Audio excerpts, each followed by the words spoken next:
please introduce yourself and let's talk about, well, first of all, where are we?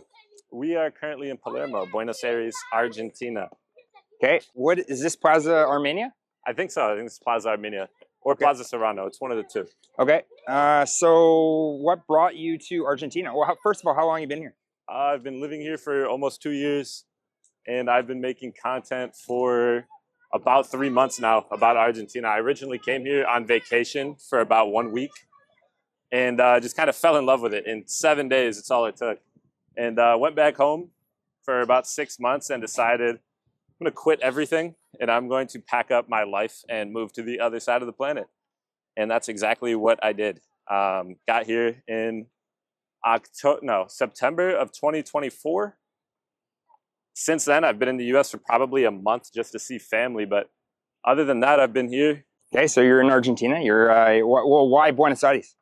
Buenos Aires. This is a place I fell in love with originally. This is where I first came.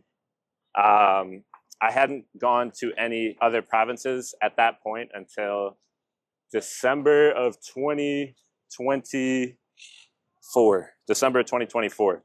Okay. I went to Mendoza. It was beautiful. I could live there when I retire. I could definitely live in Mendoza. But for right now, Buenos Aires. Yeah, you're a long ways away from retiring. Yeah. I mean, you never know, man. I could hit the lottery tomorrow. Yeah, totally. So what is it that you do? Right now, I help U.S. companies hire Latin American workers. And I help Latin American workers get hired by U.S. companies. Okay, that's awesome. Yeah, I mean, U.S. companies always want cheaper salaries. Latin American workers always want more money. Win-win for everybody. Totally. And then what do you, do you have residency? I'm working on it. I'm about 1 week away from full Argentine residency. Okay. I have overstayed my visa one time since I've been What does that look like? At the time I overstayed, it was a $40 fine. Now I think it's doubled to about $80. Oh, correct me if I'm wrong. Okay. But yeah, this city's amazing. You kind of just walk everywhere. Totally, and it's pretty safe, right?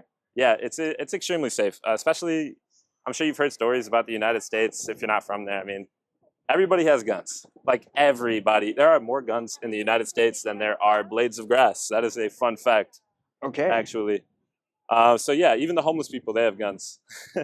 Okay, yeah, that's crazy. Well, yeah, I guess Cleveland, of course, right? Yeah, I mean Cleveland. I mean any major city, really, but yeah, Cleveland especially. Okay, so what do you like most about Buenos Aires? Buenos Aires is extremely walkable, and then past that, I mean, look where we're at right now. These parks like this are everywhere. Yep. And places like Echo Park, it's a zoo, and it's free. I can't think of a single free zoo in the United States. You can correct me if I'm wrong, but the one in Cleveland is a $50 entry per person. Okay. Now, since you've been here for 2 years, what do you often tell people that are looking to come to Buenos Aires? Most of the people, take the risk, but most of the people don't even know where it is. Yeah. So first of all, you'd have to Google where it's at, because when I was in high school, I thought it was in Europe. Come to find out, it's a 14-hour flight away from Ohio. I would say there's a lot of cultural alignment between the United States and Argentina that a lot of people don't think about for a lot of different reasons that I'd rather not get into. You can do your own research. Totally. Exactly. But yeah. Okay, now you create content on Instagram. What's your handle, and what kind of content do you create? My handle is Nearshore Mike on Instagram and TikTok. And the main goal with my content is to inspire as many United States Yankees to leave their country, take the risk, go somewhere else. It doesn't even have to be Argentina.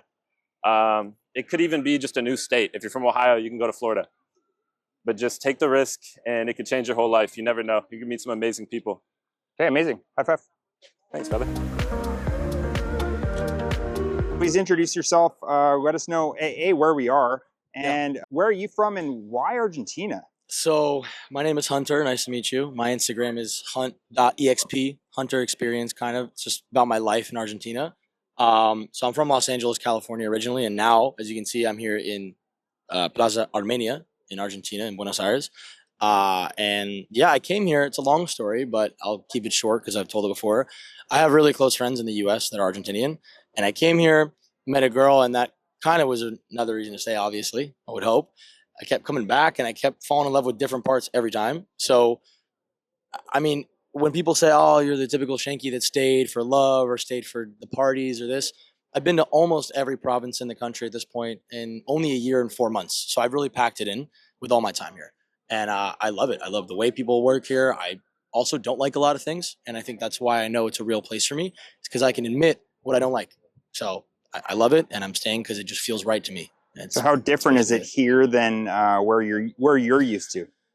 It actually, I don't think it could get any more different. I really don't think it could. Like, you couldn't pick a better example of a place that is colder on the sense of the people.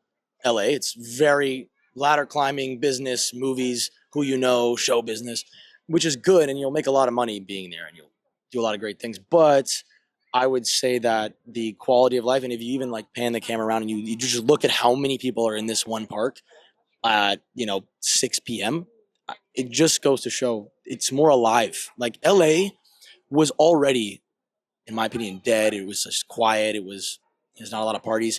And after COVID, I mean, it's not that it's horrible, but it's LA, but it's just so different. I can't even begin to explain the way people act here. The asados, we have 2 asados a year in the U.S., as you guys know, Thanksgiving and Christmas. Explain what an asado is. An asado is can be a lot of things, a lot of different types of asados, but an asado typically in Argentina is a get together of all of your loved ones, and even their plus ones and plus twos of them, depending on if you guys split the meat cost. And you get together with a giant parrilla, a grill, and you throw on as much meat as possible, vacío. You throw in some chimichurri on the side, throw in some criolla, and you have a great time. You drink Fernet and Coke, you drink mate, and you basically just exchange conversations and meet people. It's a beautiful get together every Sunday, and it feels important. That's exactly what I was looking for. I mean, I've been to a few. I've been to a good amount. And asado in the campo, like a farm, is a lot different. There's a different mechanism where you kind of put a stake in the ground. I'm sure you can find a photo of it, and you hang the meat on the thing. I think it's called an asador. I don't know. And hey, buddy. And you basically slow cook it through the hot like air on the coals, and it's a different way of cooking it. There's fried empanadas usually. There's a lot of pastries, flan, budín de pan. There's a lot of different. There's just so much in asado. You have to experience it. I can't even begin to describe how many things you can eat in an asado. Oh, totally. What area are you in, and why? Well, I move around a lot. I get a lot of people wanting me to stay in different places, so I go check them out. I've been to a lot of provinces, but Palermo, Soho is kind of where my friend group is. So I'm usually around there, whether it's in Palermo, Soho, or it's, see, I'm like that with my friends. We play all the time. But yeah, I try to stay near my friends because I'm very big on the people that I know and particular about who I spend my time with. So if I can live near them, that's a plus. So yeah, Palermo, Soho right now, but not sure where. We're both Canadian, kind of. Half Canadian here, full Canadian. Totally. So cost of living comparison. Wow, I know a little about Canada. Canada's cost of living is an interesting topic right now. It's very difficult. You can agree, right? It's interesting in certain places. Just the wages do not reflect the living expenses at all. And in LA, specifically LA, I'm not talking about Arkansas. I'm not talking about Idaho. LA is almost impossible to live in right now. It's 2 jobs with a side hustle and you're struggling, living with 3 people. That's kind of, I would say, a pretty normal life in LA. And that's because of the gas being $8. That's because of the average 1-bedroom apartment rent in LA being $2,200, right? A month, dollars. And I don't know. It forces you to not see friends on the weekend. It forces you to just pick up that extra shift. It forces you to skip out on a dinner or a potential asado, which they don't even have, to make more money or go interview someone for a new job or whatever it is. So the cost of living is a nightmare. The food, the gas, the fun. A drink is $23 for a cocktail, right? So it just, all of that forces you to live a much more cold and calculated life. And in Argentina, I was 10 minutes late to this interview. We're just walking around the park right now, 6 p.m. People are out. They're not leaving their one job to drive 45 minutes for 2 miles to get to the second job. You know what I mean? So it all affects the way the people's attitudes are and the way people live their life. So it's more than just the living expenses and the cost of living. It's like everything, the happiness, the life quality. It's kind of hard to compare when it's just 2 different worlds. I feel like there's a rainbow here and a dark cloud there. Enough said.